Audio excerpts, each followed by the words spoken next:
And good morning and welcome to the Olympian Table on this bright and sunny Wednesday morning. For now. For now. Supposed to be a 30-degree turn tomorrow.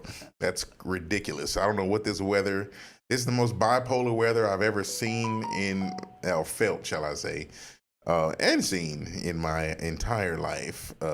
Makes no sense. Well, get your willy warmers out. That's all I can say. What are they called? Willy warmers. Willy warmers. All righty. There's always something new, I tell you, with Steven. So, how you been, man? Everything good? Everything's good. Everything's good. I can't complain either. Had a nice, lovely weekend trip with my bride. Came on back and relaxing, and of course you got two wives now? Well, not the one that they don't know about each other. Okay. But yeah, right. there That's it good. is. Keep it that way. Yeah. Well, the deal, getting back into the office, of course, Monday being a holiday, MLK, day, and which was cool, celebrating that. But and we're just back at it, back at the grind, and that's all we can do, man. Feel good, live good, work good. So that's where I am. How about you? I'm doing good. Been a good start to the year. Just a lot of interesting things going on. How about your Forex? You doing all right today? Actually, last night was a good night. I made $800 overnight. 1,800? Mm-hmm. Oh, that's So that was a pretty good night just for sleeping. I just set my numbers, and it just so happened that just did it all automatically, huh? It seemed to click. So well, let me borrow $1,800. I know you got it. Well, believe you me, with all the property taxes that we've got to pay at the moment. Oh yeah, it's that time of year, man. Property tax time. Commercial and residential. It's that time coming up, and even quarterly income tax kind of stuff is heading up on us too. So sort of off topic a bit. What's your scoop on crypto at the moment? Man, so I'm in this group, this high alerts trades group, and they're calling it not the Bitcoin, they're calling it with the S word coin. And I think people are kind of they call it Bitcoin. Yeah, exactly, that coin. Yes. We all know that's where we're going. It is. We know we're going to the crypto. So if you feel like the sky's falling, maybe you're not versed enough. You don't understand it. But this is the time to buy more. Well, have you heard about Bank of America's looking at adopting Solana? I remember we talked about it as their digital currency. Now, are they testing it, or is it like in the U.S. they're already going to be doing it? They're looking at actually physically implementing. And they're still looking at the possibilities, but that's what they're looking to do. This is just a hunch of mine, but I'm going to put it out there. And if you hear it, you heard it here first. This whole Facebook metaverse stuff, I think that's going to be a large platform toward pushing it towards this cryptocurrency, being able to spend the digital currency in this meta world or whatever the case is. I think that's going to be a big push that'll kind of get it to where it's going to go eventually. Yeah, and some of the altcoins, they reckon that some of them are just sort of, junk coins. But some of them, I mean, are going to make money. Oh yeah, big time. A lot of them will make money. Well, if they'll be around, we don't know. And then some of the tokens as well. They're going to be worth something. I mean, it's interesting, But at the moment, because I come down, I say to everybody, if you've got any spare dosh, get out there and buy some. You're not going to. I don't think you'd lose on it. I don't think so. I mean, we're not a financial advisor. Please no. This is just my opinion. Because it's a long game. It is. If people are getting in because they want to make a bunch of money tomorrow, it's not. Don't do it. Well, and I was watching a YouTube video last night of, Warren Buffett, and he was saying that money bags. Yeah, and he was saying about some of the stocks that he's seen over the years that he's turned down, and he didn't buy stocks. And he looks back now and he thinks if he bought them stocks, how much they would have been worth. Oh yeah, I do that all the time. And he said that you don't look for the good stocks, the strong stocks. You're looking for the consistent stocks that the business that they're in. Yep. And and you're always looking for the stocks that you feel, will be around in 10 years' time. And I think it's the same with Bitcoin, but it's just a different platform. No, I agree. I agree with you. If you're in it for the short run, I say don't get in at all because it's going to take some time. But if you hold on to that ride and don't let go, what do you think about the tax laws changing in 2022 with all these apps? It's going to be a bit embarrassing for some people that have been making thousands of dollars over these years, and they've got to report it at the end of 2022. Yeah. It's because there's a lot of businesses we use it. Oh yeah. We use it for credit apps and different things, but it's going to be pretty embarrassing. They've got to report, the income. Cash App, Coinbase, Zelle, all the cash apps will have to be reported. Here's my thing: is that how do you? I don't know how you'll track it. How do you track it? It's simple. You give them a 1099 at the end of the year. Well, they're going to make that's what they're going to do. They're going to strong on the companies to pay, and that's exactly what should happen. Yeah. And I'm a big believer in it. I really am. Even the Bitcoin. I think the brokers that deal the Bitcoin, should at the end of the year. You don't think it's a bit of an overreach? Where can we escape the taxes? Why should you escape the taxes? Because we're paying on everything. But that's the problem. It's like Jacob over there. How much do you earn a year, roughly, Jacob? Don't you have to sort of roughly how much a year? It ain't that much at the moment. Okay, so ballpark figure. Like around 30-ish. Okay, so you earn about 30-ish. Yeah. His tax bill at the end of the year is more than the likes of mine. Because you have the write-offs. Right. I can't get a loan to save my life, and he's probably got a better chance of getting a loan. But the truth of the matter is, because I've got the write-offs, there's people out there that are hiding their money, and there's all types of business out there that hide their business. They hide their cash. Of course. Do you think that's right? No. Here's no, it's not right. If you're hiding it to avoid the taxes, no. But that's what you're doing with Cash App, and that's what you're doing with all the apps. No, not exactly. Because if I see so report it then. No. So think about it like this: if you ask me for $20 to buy something, and I don't have $20 cash to give you, but I've got it in my Cash App, and I send it to you, you think you got to pay taxes on that? No.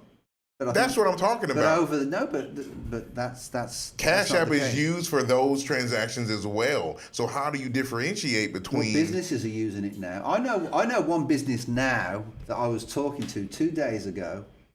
All right, they run their whole business on Cash App. Well, those are the ones that's why there's a microscope on it now. And they're a cleaning company. Oh yeah. All right, they're a cleaning company, and he said he's crapping his boots at what happens in 2022. Because that's how they've been paid all these years. Because he's not paying the taxes on it. Precisely. Well, he's an idiot for doing it that way. Well, he's my client. Don't say that about my client. Well, if he keeps the cash. But what I'm saying is I wouldn't run a business that way. I wouldn't. I personally would not. Everything that we do is declared, regardless of, whether what it is, it goes into the box. Now, it's going to be more complicated for me since I've been investing in crypto, because I do a recurring investment on a daily basis.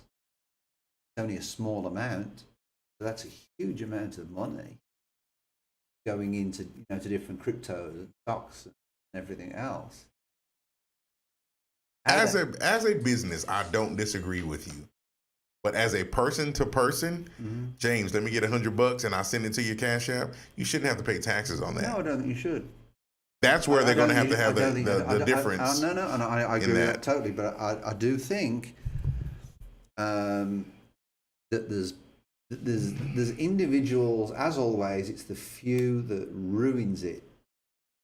The majority, of course, and there are people that are making a lot of money on crypto. There's a lot of people that are making money on trading. People that some of us made 1,800 last night. Some of us did. They've turned around and that's quite honestly what they're doing. And I don't know. I don't go into their business, but I'm thinking, are they honest on the money that they're making? Because on a trade, there's capital gains tax. Right. And at the end of the year, you've got to work out what you put into it, what you've made, and then whether it's a plus or a minus. Yeah, I got my tax statement a couple days ago from my investments and such. I didn't even open it yet, but I know I got to pay. What are you doing? Trying to guess? You're trying to guess how much you got to pay? I know I got to pay some because I've made some gains. You've been watching Warren Buffett because he says just put it away, don't even look at it. Well, I've got to pay the taxes on it though, but. It is what it is. Well, cool. Speaking of taxes, man, and things that are around for a long time, the Supreme Court, they came out with their decision on blocking your buddy's COVID mandate Vice President Biden. Oh, I'm sorry. Excuse me, President Biden. I wonder who he. Has been vice president longer than he has been president. So he did block the. They did block the COVID mandate for businesses and the laws for what they call a healthcare rule. Now, here's something that was quite curious to me. The Senate, they went before the Senate. I can't remember the lady's name, but she worked for the CDC. And he asked her specifically, are all the CDC employees mandated or vaccinated? And she couldn't answer that question with an affirmative at all. And it just seems to me, they're putting out the rule. Right, and I agree with that. They should be. But I thought the mandate that they was discussing was large companies over 100. It is, but he just happened to ask that question, and I just thought it was just kind of crazy that they're doing the disease control. I've got a theory on this. What's your theory? So you've got a company, ABC Holdings, whatever you want to call it, and they've got 100 employees, and there's no structure for vaccines, or you can't tell people to cover the face or whatever. Okay. Then you have COVID come in. Some people not turn up, just like what's happening now in the aircraft industry, and hospitality and everything. Well, then people that work for the company are obviously going to have healthcare costs. Mm-hmm. Proportion of them healthcare costs are going to be on the employer. So do you not think the employers should have a say of whether they get vaccinated or not? No. Or do you think so the employer and the company are going to be burdened with some of them healthcare costs? Could be. And their rates for healthcare are going to go up. It absolutely could be. I don't agree with any type of mandate of any sort. Period. So not a mandate. I think of a vaccination. I would say. I think if they said if you come in here, you got to take a test every time you come in. By all means, you got to do it. You got to do it. But to mandate someone to get a vaccination, nope. I'm not on board with it. Well, I'll tell you what I think we should do. If people get vaccinated, should be able to get the healthcare coverage. They don't get a vaccination, they choose not to, they should sign a waiver to say on your own. You cover the cost. Because why should the company not have a choice? Why should the employee have a choice? So let's just say I go out and I catch HIV. Mm-hmm. And I'm dealing with my sickness. Then you got to be careful who you're sleeping with. You're absolutely right. Put a cover on it. Put a cover on it. Well, it's the same thing with, I said that for a reason. It's the same thing with COVID, put a cover on it. But the deal with it is, you start to kind of split which diseases you're going to cover and which ones you're not going to cover. And that's a whole big mess of things. Okay, well, let me ask you a question. Are we in a flu epidemic? During these months, this is the flu time, yes. So is it an epidemic? A worldwide flu epidemic at the moment? I think epidemic wouldn't be the word I would use. Okay, well, that's what I'm saying. But I think we are, as far as Omicron goes. In Europe, it's in lockdown. Well, Europeans, they do things different anyway. Well, they do. They're a bit more sensible, to be perfectly honest. Some would say so. They are. They sort of care a bit more for one another and not just about the money. I don't disagree with that. Over here, it's all about the money, and that's why you've got the corruption, and but it doesn't matter which side. Actually, I found an interesting article. I'll go find it again about the corruption from both sides, from both parties. Money that. Well, we already agree with the parties suck. Yeah, but this was just an interesting data.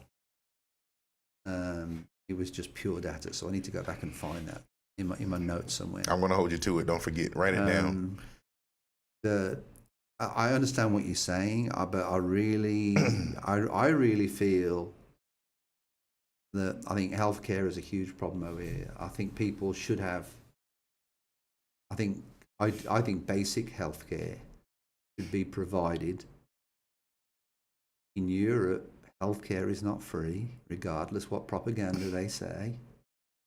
I'm paying for my mother to go to residential care in England, and it's costing me $7,500 a month. Put her in residential care. So I do think that there should be basic healthcare included for taxpayers, and that's all I think it should be for. It's people that are registered in the system and going by the books. If you're earning under $23,000, then you're considered a taxpayer, because that's the low limit. But at the same time, I do feel that we're not making the situation better and safer and thinking of our fellow employees. Now, whether we have a vaccination or not, I think that's another question. But I do think that what we should be doing is, if people decide not to have a vaccination, then I think that they should be signing a waiver to say that they're on their own as far as healthcare goes. Especially if they're claiming on the company's healthcare insurance plan. I can see your argument. I really do, because you're not really helping people want to keep their costs down as a business. Look, it's hard enough for businesses at the moment. But what businesses if are struggling. What if you smoke, though? You're not helping either. Your health is deteriorating. No, but you're in a pandemic. If you're a drinker, but see, you're splitting hairs with it, though. If you're but it's telling not a me bad that, idea with what you're saying. If they do smoke, then you know what? Then smoking related industries, they should. yeah. Hey, we can't help you. I mean, at the end of the day, that would make healthcare, more affordable for people, and hopefully make people a bit more responsible. Well, I'm all for that. Good idea, James. We talked before that healthcare just costs so doggone much anyways, period. Only in America. Yeah, that's what I'm talking about. Only in America, because it's an industry. Yeah, they don't give a shit about everybody's healthcare. It costs way too much. I had an epileptic seizure. I'll go into the, never been in a hospital when I've had a seizure before in my life. The first time my wife took me, and I come out with a $240,000 hospital bill.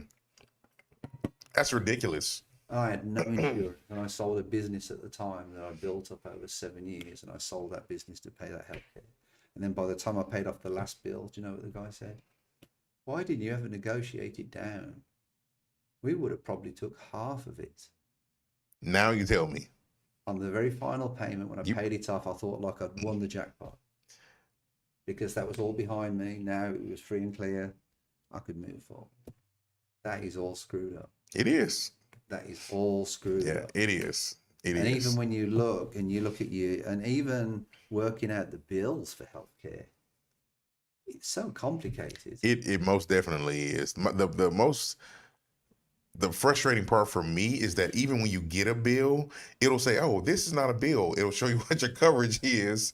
And then you think you pay something, and a month later you get another bill from some other company that says, oh, this is the part that wasn't paid by your insurance. It's ridiculous. It's frustrating. And I think that's one of the reasons, to be perfectly honest, why I think Obamacare in principle, I think was a good idea.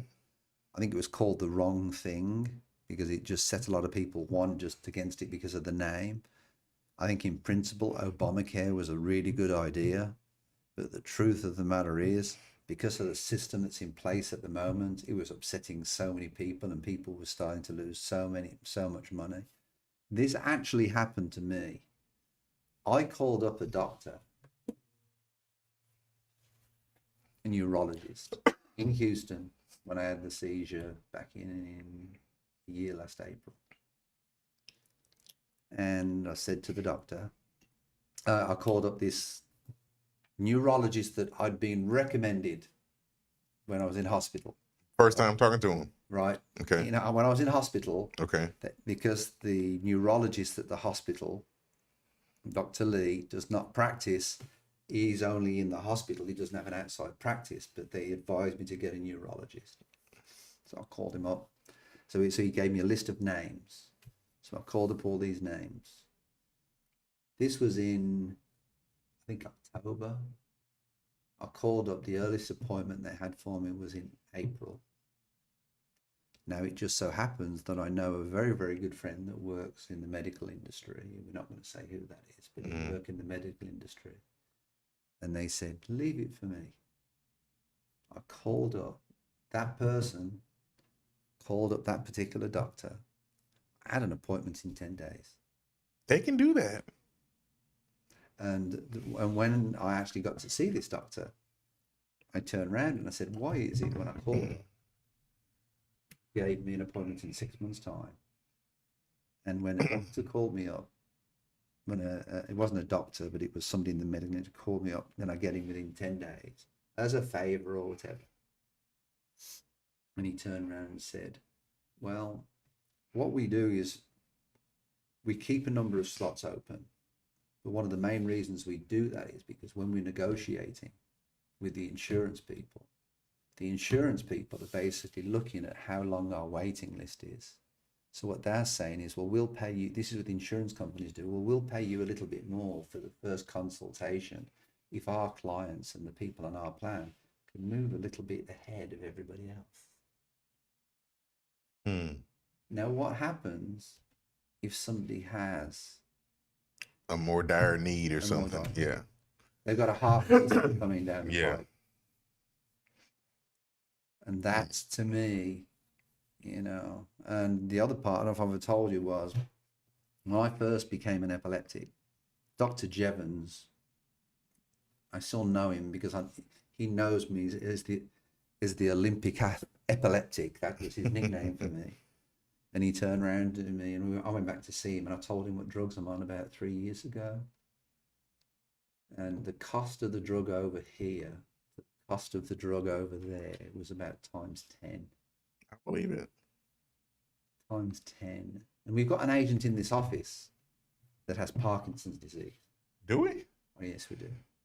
She has severe Parkinson's disease. You haven't seen her for a long time. I'll mention her name later on. Do you know who she is? I can. I think I know who it is. African American lady. Yeah. Right. So she's got severe Parkinson's disease. She can't afford the medication, but she's lucky enough to have a doctor that cares, and he's giving her sample medications to treat her Parkinson's disease because she has little to no coverage. But she's got she's got a doctor that really cares for somebody, and that really warmed my heart. But he's got to get samples from companies, which means that her medication actually changes every so often. Yeah. At least he's trying, though. He's trying. Oh, absolutely, but trying to do should it. a doctor have to do it? Shouldn't have to. There's a documentary that Michael, what's the big chunky guy? Not Michael Meyer. I forgot. It's called Sicko. Mm-hmm. And is this the film writer guy? Yeah, it was on Netflix. I don't know if it's on Netflix anymore, but at one time it was on Netflix, and it's a documentary about basically people going to Michael Moore, people going to the doctor and having to get medicine, and the costs here in the States versus, I think he went to Cuba or something to get this medicine. There's a famous story about somebody in Utah, their healthcare company in Utah for their medicine sent them to Southern California. They then arranged a taxi to drive them over to the Mexican border. They got the medications for cheaper. Yeah, for cheaper. That's essentially what it's about. Then they drove them back to California, then flew them back to Utah, and the insurance company paid for flight. The insurance company paid for the taxi. They paid for everything. Now, this documentary is from 2007.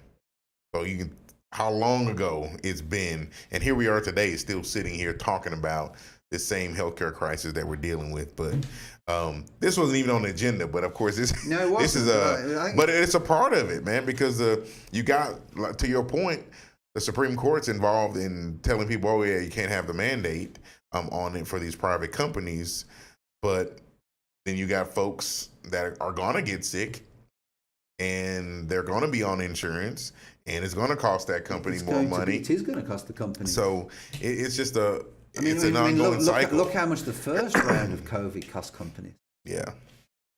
And then of course you've got the bigger cost, which is obviously human life. Of course, it's irreplaceable.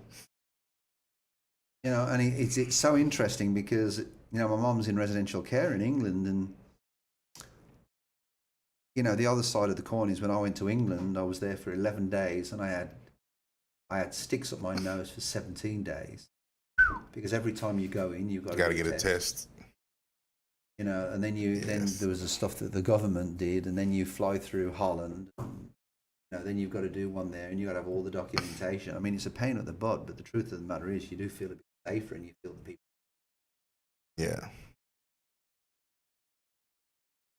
friend of mine who lives in Florida was sent me a video, and there's this bar they go to. You order 2 beers in happy hour, get a free bowl of shrimp. Really? Yeah. you know who it is. You know who it is. Mr. Millionaire. And anyway, so they go to this bar, and she sent me a photo in this bar. They're all drinking this free, beer. They're paying for 2 beers, and they get a free bowl of shrimp. How many beers they get depends on how big a bowl the shrimp is. So whether you call it a beer fest or a shrimp fest, I don't know. A little bit of both. The truth of the matter is, not one of them in there was, wearing a mask or even entered the place in a mask. And it's spiking. Oh, my wife and I, when we went to Miami this weekend, we look like the oddballs, and we're vaccinated, but we still don't take that for granted. But do you think a lot of it is COVID exhaustion with people? I think so. They've got to the point where they're saying, you know what? I've had enough. Of this. Even if it means me ending 6 foot in the ground. You know what? Well, I don't even know if they take it that far, but I just think some people, unfortunately, still don't think it's real. So they don't even think. What's the name of that politician? The name of the politician, she took a platform. Oh, she died. What was her name? Oh, I want man. I want to go bring up her link, because I've got something I just want to say about that. What was her name? I don't know. But she had a platform. All right, she was a politician. Was she a Republican politician? Unfortunately. So she's a Republican politician. She's taking out a platform. All right, basically stating, right? Oh, it's Kelly Earnby. All right. So let me ask you a moral question, because this came up on the internet and it was a big discussion. What's her name? Kelly Earnby. Okay. Well, she's a Republican, so I don't really know her name. Okay. Oh, wait a minute. Kelly Earnby. So Kelly Earnby's She's a human being, sir. All right. Well, that's a matter of opinion. So Kelly Earnby's out there. She's got a platform. She's telling people not to get vaccinated. It's not as important as it needs to be. She's got a platform telling people not to get vaccinated. Then she dies of COVID. Then after that, I don't know if you can pull this up on the computer over there. I'm putting it in the Discord here. People are tweeting it. Jacob. Some people are tweeting and they're saying, oh, well, glad she's gone. All right. And then some people are saying, wow, this is a moral issue. No matter what, you should always be saying that. And some people are turning around and saying, well, no, we just need to tell the truth. And the truth is, it's different for her because she had a platform. She was preaching to people about COVID. What do you think? What do you think to that then? Well, it's unfair. It's a bit ironic, as they say. And it's unfortunate.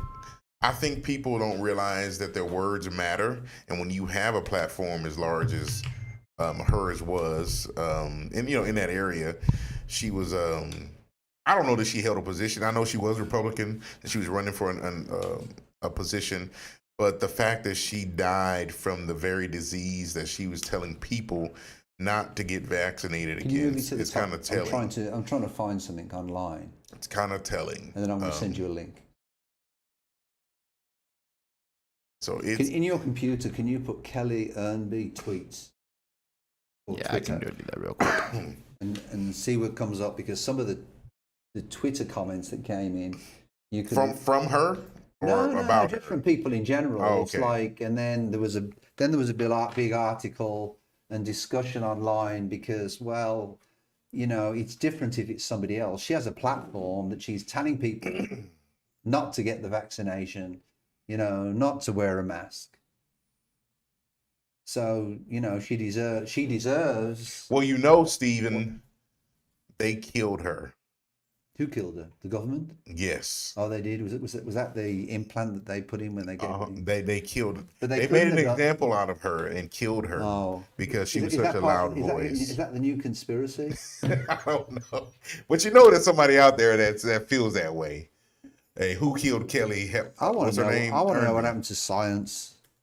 You know, science is one of the reasons why it made America great. And I don't think America listens to science. Yeah, look, is there any tweets on there you can go through that was made about Kelly? December's the last one. That's from her though. You might have to do a hashtag Kelly Earnby to see what we find. But there was some. It was an interesting debate. And you had some people, you know, going in and saying, "Oh, well, you know, look, you know, my prayers are with you." Well, of course, I mean, she's but there were some people that were saying she deserved what she got. She got what she deserved. Yeah, that's not cool. Because but she's got a platform and she's, you know, she's an influencer. I get it. She's an influencer, so we can't say someone deserves to die. If they're an influencer and they're saying that basically, you know, it's not science. Well, I don't know what she said, but I know she died. All right, let me give you an example. All right. Very good friend of mine. Well, he was a friend of mine, Republican, believe it or not, died of pancreatic cancer. What's up with you making friends with all these Republicans? Well, you got to have good conversations somewhere. I like a good argument, I guess. Very good friend of mine. He became a very good friend. He didn't start a very good friend. Born in Kentucky, died of pancreatic cancer. I just want to point out that none of his Republican friends shown up when they needed him, when he was in hospice. Mm-hmm. All right. But a lot of people used to call him an a-hole. Not one of them shown up to his funeral. Not one of them shown up to his. Not one of them shown up to his memorial service. That's unfortunate. So what's the difference with Kelly? Did you manage to find anything? Not much. Not really much for tweets. She really wasn't a huge politician. Yeah. She was a deputy DA in Orange County. She was only 4'8" or something, was she? Yeah, little girl. She can walk under the table. But it's sad anyways that she was putting that rhetoric out there, and then she died from what she was pushing against. But nevertheless, unfortunately, she dies. I agree with that. But I mean, if you're honestly pushing it, then you're asking for it. Here's a tell. Her husband, he says he's still gonna, continue to speak out against mandates. Which again, my feelings about the mandates. I'm not with them, but I know COVID is real, and I'm vaccinated. If the Supreme Court did this, then my honest attitude is I think the large companies should go to the Supreme Court, put a lawsuit in and say, okay, if they're not vaccinated or they don't take precaution, I'm okay with doing it for everything. The flu and everything else, then your healthcare is not covered. Well, healthcare workers can be, those mandates are fine. Federal employees, those mandates are fine. They're still waiting a decision for the contractors, but it's the private companies that they block the mandates on. And part of the thing for me that's disappointing as a small business owner, This is what upsets me. Do you not think I would feel better if I could offer people that work for me health insurance? But all this is doing, because of the COVID, is pushing the rates through the roof. Oh yeah, then you don't want to. So it's not just a case of affecting the companies that are 100 plus employees. Even my agents that work in the company, I'd love to be in a position where, you know, we could get them health insurance. Now we can through the National Association of Realtors. I mean, they have a health plan. I don't know what it's like. I'm sure some of our agents it costs, because I pay for my employees as well. So it's a cost for sure, but it's a cost to do business as well. So, but it doesn't make it any easier when you. But I want to make it as efficient as I can. I get it. I want to get the biggest bang for your buck. I don't disagree, sir. Now this next one we're on, this tennis player. I guess that was yours, huh? Somebody got deported. No, that was me, actually. Oh, that was Jacob. I Okay. figured it went in well with the mandates and stuff like that, because it's about the other countries and they're mandating it and how that could tie in. So what happened with this? I mean, I wasn't. So basically, Novak took it on himself. Djokovic. Yeah, he's one of the best tennis players in the world, obviously. If you I follow tennis. think he's ranked number 1, isn't he? Yes, yeah, he was supposed to be seated number 1 for this Australian Open. Yeah. And he's won it like 7 or 8 times, 9 times or something. He has, I think, 20 Grand Slam wins. So he's pretty up there. I think he's tied with the other major guys in that area. But yeah, he apparently came into Australia for the Australian Open. He's not vaccinated at all, I don't think. And he's declared that, and Australia wanted everyone in the competition to be vaccinated, and they have a mandate. But he had an exemption saying, oh, I'm medically exempt from taking the vaccine and stuff like that. What was the medical exemption based on? I don't know. It just says that he had I don't think that was ever made clear. Yeah, he just says that he had I think the medical exemption was because he caught COVID in like November, December. And they said that his antibodies that were in there, so the chance of him catching it again wasn't there. I think that's what he previously caught COVID. That might have been then, I guess. But yeah, all I know is that he had a technical medical exemption, and Australia with a COVID medical. But the court deciding whether the tournament exemption applies to the country as well. So he's basically saying, oh, I'm exempt from it, and also that I'm a big, huge tennis star. I'm ranked. He was supposed to be seated number 1 in the tournament. So, and then eventually they got to the courts and everything, and then I think it was found out that he recently had COVID too on top of it, and he didn't go through the proper COVID precautions and the protocol for that. So on top of that, they found out that, and they basically got into the process of reporting him. Well, power to the people. When you go to another country, as they say, when you're in Rome, you do as the Romans. You got to go by their rules, bro. I mean, now it's unfortunate that it got to this point. Whatever your medical exemption is, I don't know. That's your business. But those are the rules. These mandates were not just set up last week. I am certain these mandates were probably set up last year sometime, and they let them know, listen, if you're going to play in this tournament, I would have been so you got to be vaccinated. I would have been upset if he would have played in that tournament. Well, he thought the exemption was going to get him get him past it. Now, tennis isn't a contact sport, we know, but you still in contact with people. I mean, do you think it's just him? Do you think he gets on the phone and says, well, I've got a tournament here in Australia? He's got a team of people. Of course. He has a team of people. He has an agent. He had lawyers go over there within the day. Right, yeah. Who need to do their job. It's as simple as that. They thought the exemption was going to work. Well, they thought. I don't think that's the case. They thought it was going to work. Well, perhaps they should have looked into it a bit more and been a bit more professional at their job. That's a bit like saying, I'm writing a house on a contract. I'm going to write a contract on a house, and it's going to work. And you and me know that there's little things that happen along the way that can really knock that thing off that railway track. And it's the same with this.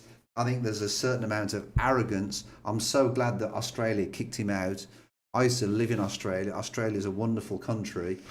It is a beautiful place. And, to be perfectly honest, hello to all the Aussies on the channel, if there's any Aussies on the channel, but the truth of the matter is, and I'm a Jim Jeffries, basically, I'm glad they kicked him out. Well, Australia has not been playing at all about this vaccine stuff. So I don't know why he thought he was going to get away with that anyways, but that's just me. He definitely tried, and he appealed to their court as well on top of it, but of course it failed. And recently this weekend, I think it shows arrogance, and I don't appreciate arrogance.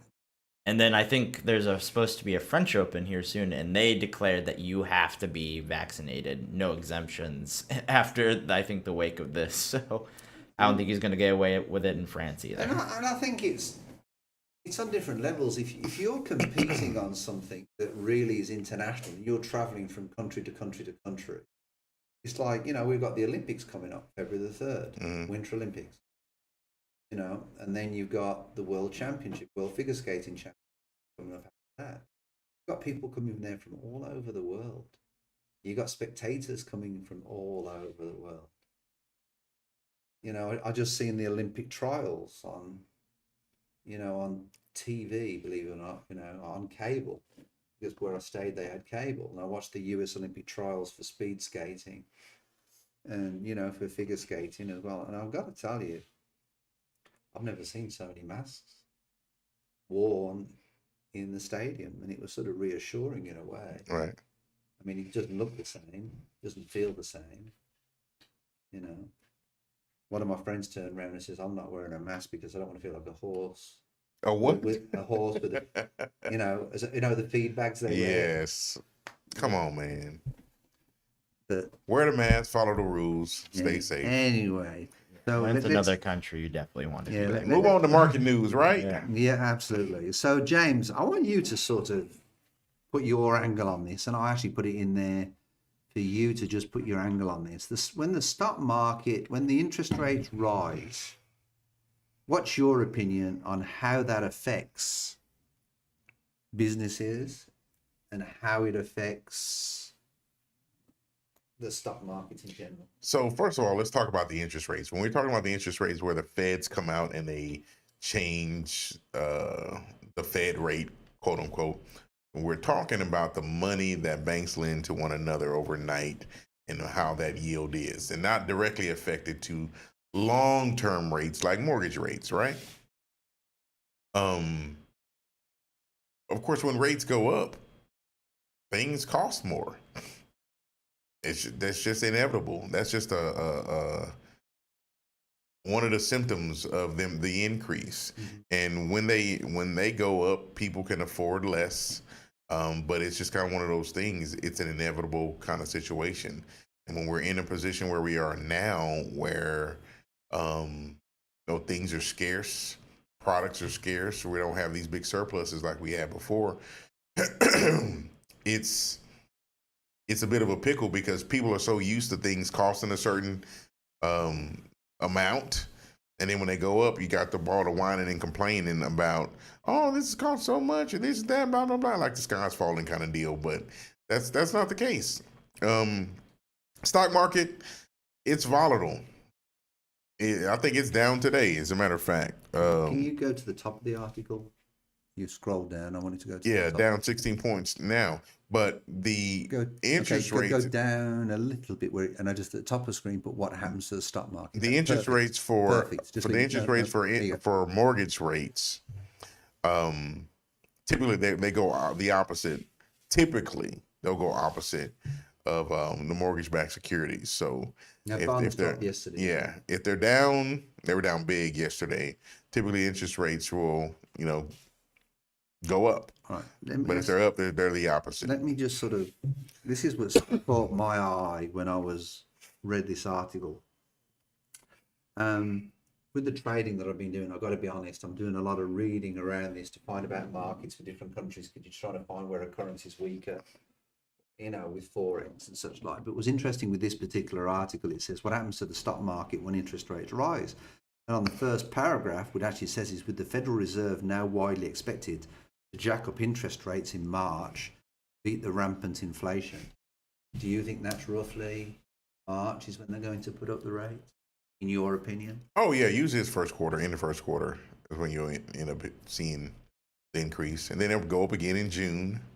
So let's just look at March for the time in. So the interest rates go up in March. Do you think there's going to be a surge of people, because this is out, that's saying, well, interest rates are going up in March. If we're going to do this, we need to go out there and get our first. Well, again, we're talking about Fed rates, which people in the media push that onto mortgage rates, but they're not directly connected. So people will hear that interest rates are going up, which long-term interest rates will be going up.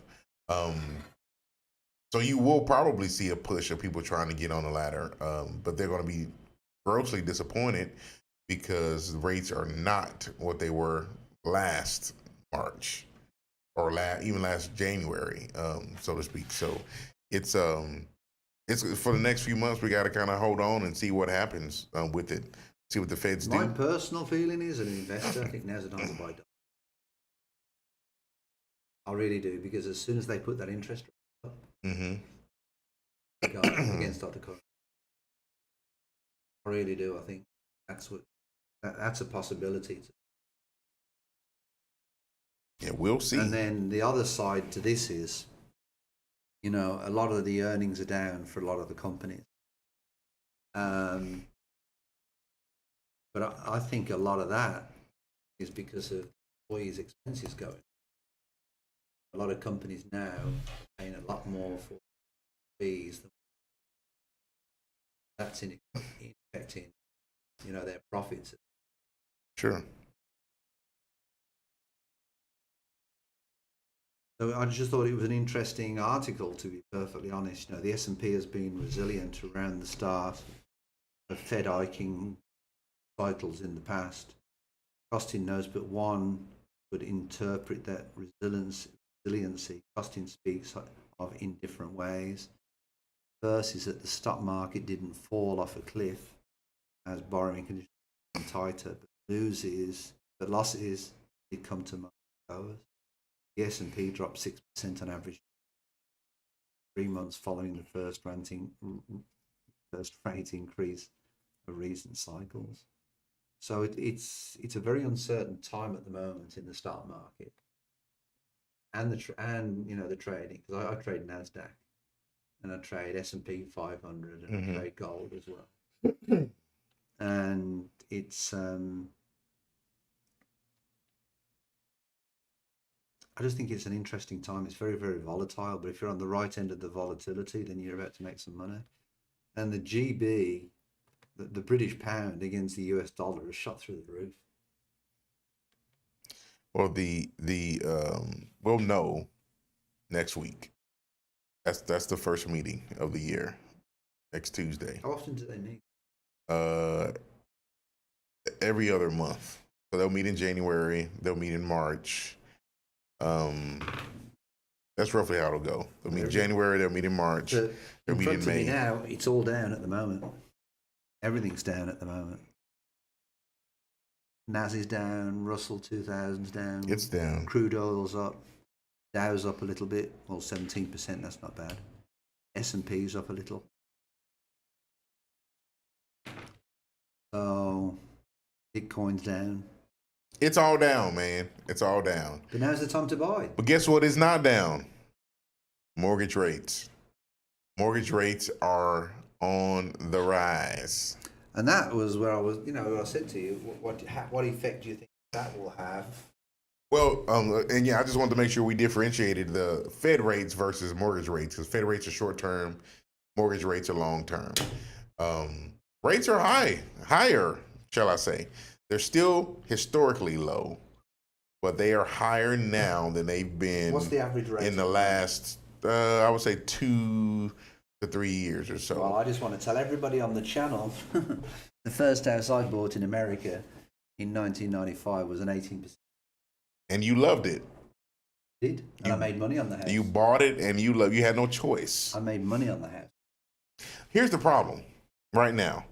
The people, the largest group, you got your millennials buying homes right now. And they've never seen interest rates above 4%. Never. Crunch.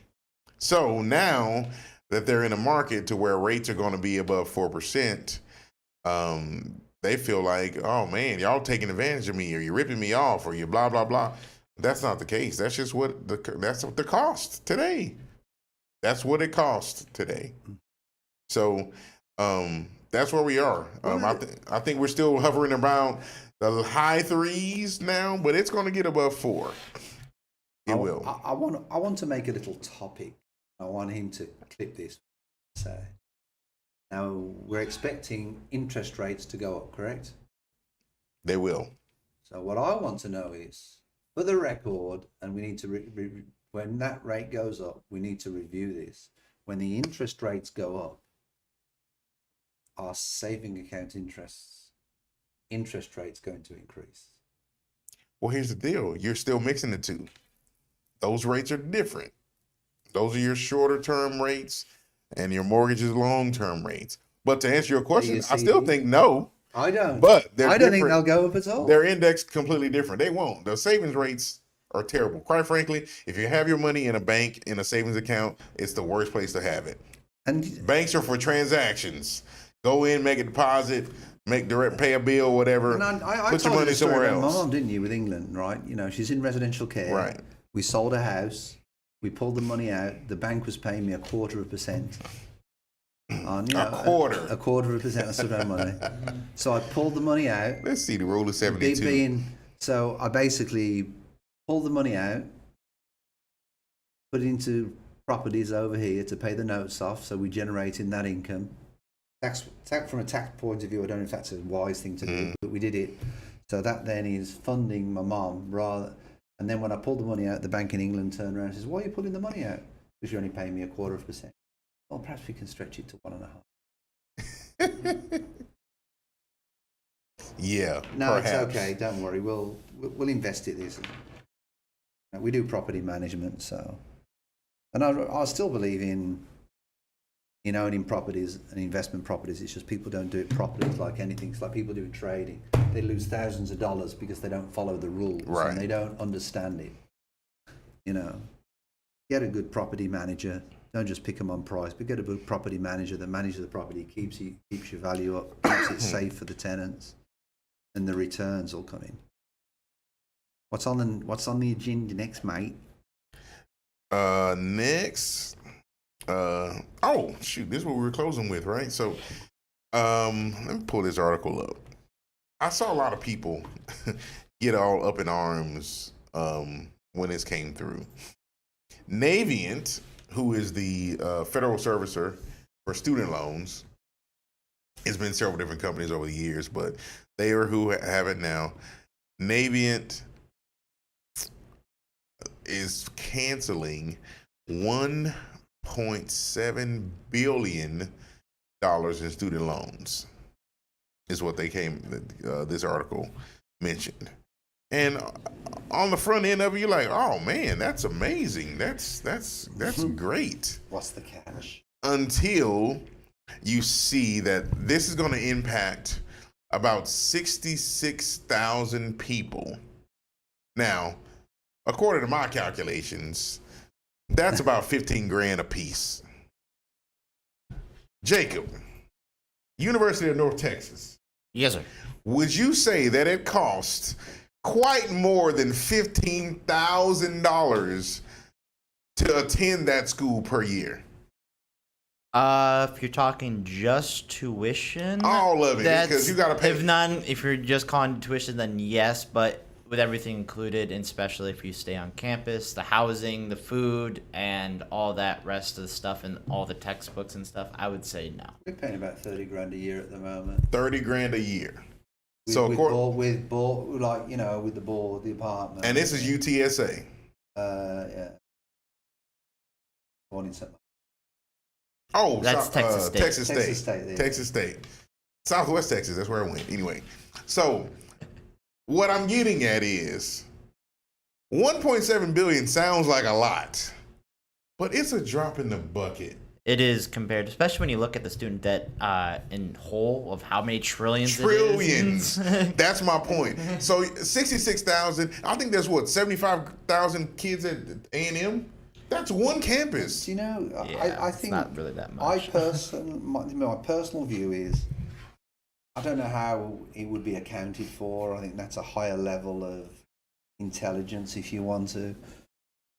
But I really feel that if somebody goes through college and they don't graduate through college, I don't think they should ever qualify any debt relief of that loan payment. I disagree. Because I think that's a motivation for them to complete even if they fail. I get it. At least complete it. I get it. I don't think any relief. I think if you sign on to do it, pay your loan. Well, the problem isn't the student. But I think it would help society in so many levels to forgive that student debt. And I'll tell you why. 6 years ago, I'm at the urologist and the guy's sticking his finger at my butt for prostate. And there's an intern. Well, what about the doctor? What did he do for you? Oh, This is a great transition, by the way. All right. But there's this intern to the side, and this intern, I thought, looked a little bit on the old side. Just so happened he had the same hairline as me. And I said to the guy, how old are you? I hope no one me asking. I said, but introduced as the doctor's intern. I said, well, what are you trying to do? He said, well, I want to be a urologist, specialise in urology. I said, when did you start this process? 18? He went to college when he was 18 and everything. He said, but urologist is very specialised. Right. Just like cardiologist. All right. And he said, well, I said, when are you going to be graduating? He says, I'll be 35 when I graduate, urologist, but I have to do so long doctor. And that's what he was. Now he's on the later stages. He said, I'm going to ask you a question. You don't want to answer. Please feel free not to respond, but I'm just trying to educate myself. I said, how much are your loans for becoming a urologist? Next year I'll make $1 million. In student loans. $500,000 he will owe in student loans. Now let me ask you a question. Do you think that pushes up the cost of healthcare? That's what I'm getting at. Yeah, that does. But the student loan piece, the point I was making, it's not the student's problem. It costs too much to go to school. It's ridiculous. For what? Now, he's a urologist, so he's going to make money. He's a specialty doctor. But he hasn't earned a penny. I know, but he will. He hasn't earned a penny till he's 35. Well, you hope that he lives to make the money, because if he doesn't, that would suck. But nevertheless... And if he ever has a prostate cancer problem, then that is... He can't do himself. But the issue is the cost of school. It costs too much. These universities, man, it costs too much to go to school. Well, it does. I want to officially say, for the dumbass that I am, I've got to tell you that, and I'm a college dropout, all right? But when I went to university, do sports and recreational management, and I dropped out because I simply just couldn't focus on that and working for the Olympics and the training and everything else that did. You know what? I felt as if I'd wasted a lot of people's time. And if I had to pay, I did not pay for Loughborough University. All right. Mm-hmm. Now in England you have to pay something, but it doesn't cost you nothing like the schools out. Nothing like the schools. Right. But at the same time, it was free in my day. I do feel that it helps the economy. And even if they're let off and they do so many years for, I don't know, for hospitals, give a bit of time to hospitals, help healthcare and stuff like that. But I don't think you can equate it. But I'm totally agree with you, because I feel that school is too expensive, and I really don't think you should pay for school. Well, I think there should be some cost in it because you got people working there. But what it costs is ridiculous. I have a customer right now I'm working with. She's a doctor, PhD.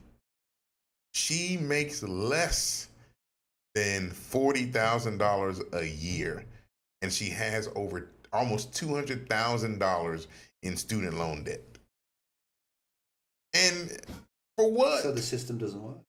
The system's not working. You sell this dream. Oh, you go get your bachelor's, go get your master's, go get your PhD. You're gonna make all this money, blah blah blah. Cool, you will if you do it in the right fields, the STEM fields, science, technology, engineering, and math. But all the rest of them. As a film major, I wholly agree with this sentiment. I mean, it's crazy. I think you would get higher standards in universities if it wasn't about what you could pay.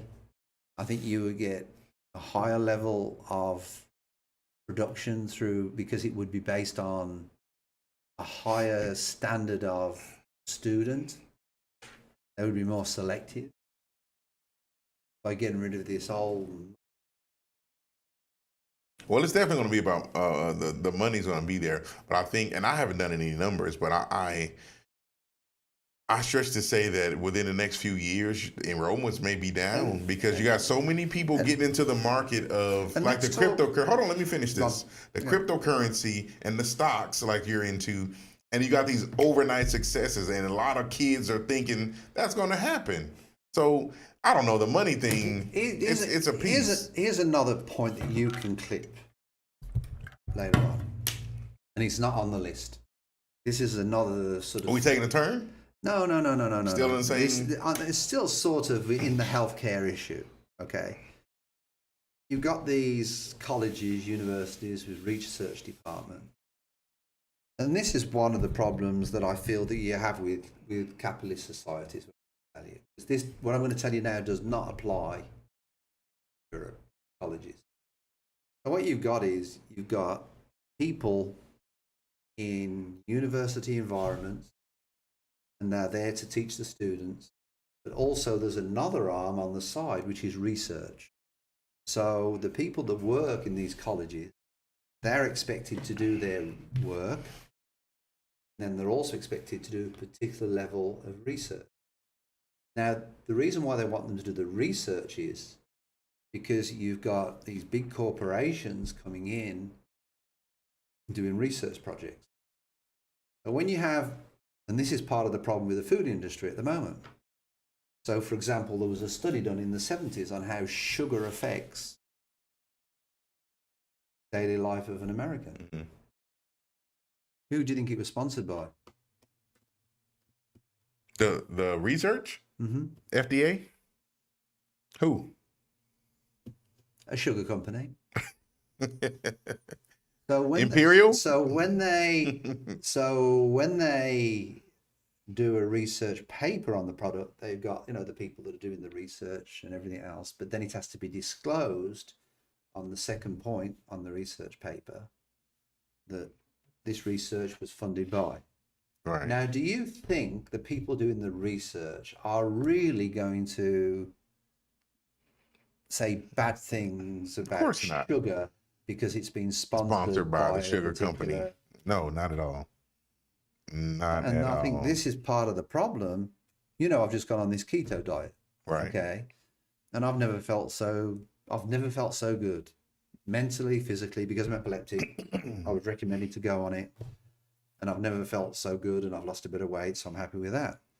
But the truth of the matter is, when you really look at how much sugar there is in stuff, right? What carbohydrates we're taking, what poisons and toxins there are in some of our food, it's just unbelievable. And yet, there are studies that came in, at one time about, saturated and unsaturated fats. Fats, yeah. So I want to know who that was sponsored by. Yeah. Research.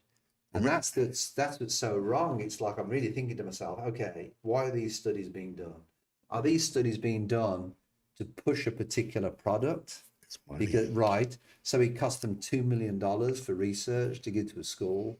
But if it's a food company, how much money are they really going to make? When they've done that and they've pushed a product 10 times as much. And then and then the American public living in this freedom society that you elevate that we have.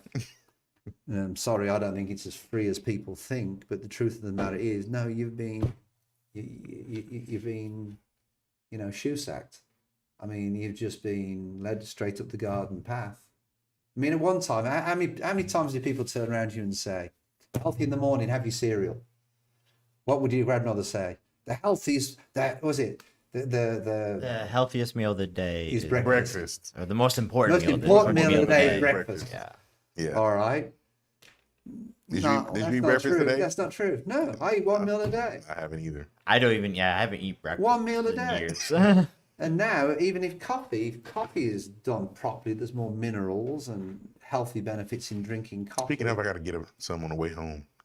Yeah. I mean, there's so many different, No, I don't disagree with you, man. When the money comes into it.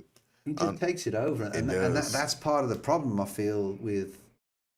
It's a little bit like me trading. Okay, now I'm a little bit more experienced. I trade with a stop loss. But I feel with the society that we're in a lot of things that go on, there's no stop loss. Right. So how far can you go? How far can it get out of hand? No, I'm with you on that.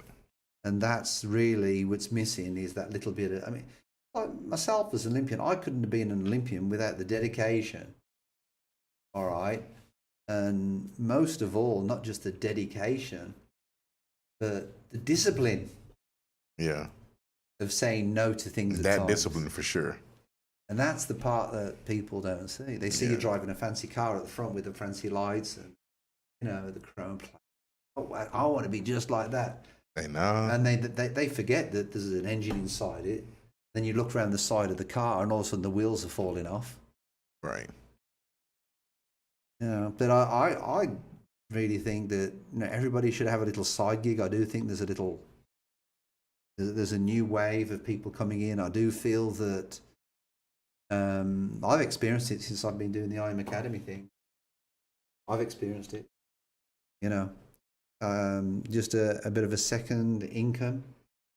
There's people doing all sorts of things now. Yeah. Which is sort of good. You got Jacob over there working and, doing cinematography. Who's you working for the weekend? Oh, I do like a bunch of gig work. So I was at the Berry Center doing a lot of work over there for a charity organization, NCL, and that's like a huge charity organization in the country, and they have like little chapters, and basically like for girls, they started, it's like a mother-daughter thing for well-to-do people, of course, right, that give charity, and they do it middle school up until their senior year in high school, and it's like a growing up thing. It's like them doing service hours, and then at the end they celebrate all the stuff that they did. Was it through the school, or they were just using the complex? They were just using it. Okay. So yeah, they rent out, of course, the complex for events and stuff, and they sold them on this idea. I find that so funny. America gives more to charity and to different people all over the world who won't help one another. Whole COVID thing. We give more to charity than anybody else, and we feed the world, and we do all this.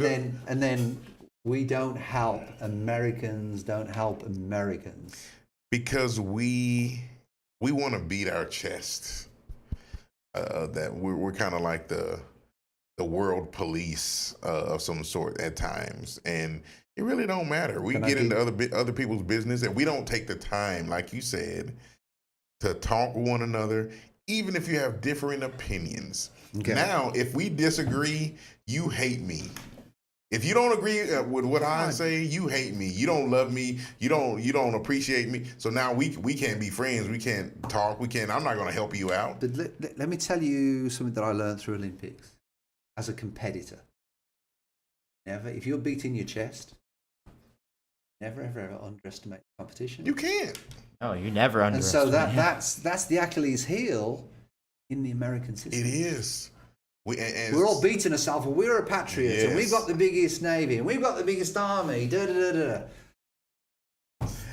I tell people this all the time.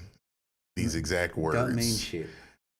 A lion does not have to tell you that he's a lion. And that's at all. And that's how Russia is. You know, we didn't talk about Ukraine actually today. That was, I don't know if you know, there's been some recent developments in Ukraine with the Russian building up its military on the border. Let's get some more research on it so I can get up and we can talk about it next week. And I'll tell you that my opinion is Russia will invade Ukraine. America will do nothing about it. Europe will do nothing about it. All they will do is put economic sanctions and nothing will happen. So be it. So be it, man. Because you know the importance of Ukraine Day. Oh, yeah. All right, guys. Let's cool, man. I think, definitely a good week, man. We got and a shout out to Cecilia Rojas. Cecilia Rojas is killing it. I don't know. Great agent. Great agent. Great agent. Really cares about her people, and she's doing the dang thing. I appreciate it for sure. She called up in the week. She's got one buyer buying a $1.5 million house. Really? Oh yeah, she's. I need to call her. I didn't get that one. What's up with all these? Cash offer. Oh, it's cash. Yes. Sheesh. But it's like Tote, one of our agents. She's the number one agent in Texas, as far as I'm concerned. But basically, all the deals she did last year, only 4 of them were loans. Oh, okay. All the others were cash. That's just amazing. A lot of Californian buyers or something. No. Not necessarily. No. Yeah. No. Some international buyers. She has a couple of good contacts that do very, very well. But I mean, no, Cecilia Rojas, shout out, doing some good deals. Ferrari Wong's done some great deals. But Cecilia Rojas, I think she'd have a mega year this year. She's been very, very consistent. Yeah. We talk, it seems like it once a day. Down in the Lake Jackson area, Judy James is doing great. Marilyn Shockley's doing well. Amanda Badawi's doing well. That's in the Lake Jackson area. I mean, last year, when I looked at the numbers for last year, I was very, very surprised. I was looking at that increase. Sonia Corbin had an increase. 2,600. It was ridiculous. 2,006. Yeah, well, when the awards come up on February the 11th that we're doing, the in-house awards that we're doing for our agents, it'll be interesting. Yeah. There's some awards. We were giving her some kudos last week about that. Like, man, she didn't even realize it, of course. It's like, oh, I didn't. But yeah, she did an increase well. of 2,600% in business. Yeah. Yeah. I know when she said to me, she said she was happy, and I said, well, why didn't you do more business the first year? Exactly. All right, boys. Well, cool. We'll be here same time next week. If you need information about real estate, buying, selling, renting, or joining the team, we got our information down at the bottom in the description. Same goes for mortgage. If you need any help buying or refinancing, reach out to me. Let us know. We'll be here next week, next Wednesday, same time, same channel. Yeah, and we encourage you all, go get your COVID shot, go wear your masks. Order the link. Do what's right. Maybe we'll get that link available because there's a link now. You can the home test that they're sending out. Do you know, my wife actually sent it to me yesterday, and I was going to put it on the channel, but I never read my text from my wife. It's all good. We'll check it out. We'll have it ready for next week. Yeah, and apparently there's free home. I think 4 of them, 4 free ones. So that's pretty cool, and that's the type of thing that they need to do. Should be happening. Yeah, cool. In all fairness. All right, good people. We'll see you next week, same time. Have a good week. Take care. Bye-bye.